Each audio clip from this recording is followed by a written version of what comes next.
伫大选只剩2天的关键时刻，立委候选人郭国文伫这议员陪同共同公布抢救影片，呼吁选民催票、邮票、购票，用行动来捍卫民主圣地。全力来支持登记第2号咱的郭国文。来，请他郭国文。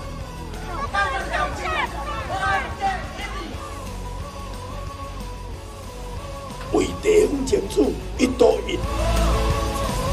因为郭国文坦承，伊即摆选战对抗的就是大量的抹黑谣言，甚至用人身攻击，毛济支持者相当烦恼，所以发出抢救，希望大家提出民主圣地水平，用选票行义公道。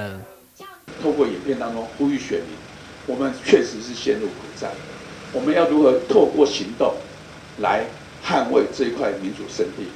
如何把忧郁转化成行动，才是这次选举这个结果最关键的因素。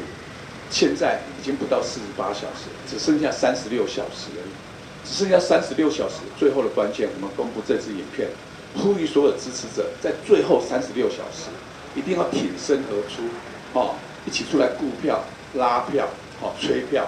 在场这议员拢齐心相挺，嘛看袂落去郭国文为地方争取这样侪建设，不止被挂丢啊尾，也个抹黑，所以呼吁一定要挺台湾、顾地方，抢救郭国文。抢救郭国文，挺台湾，顾地方，抢救郭国文，挺台湾，顾地方。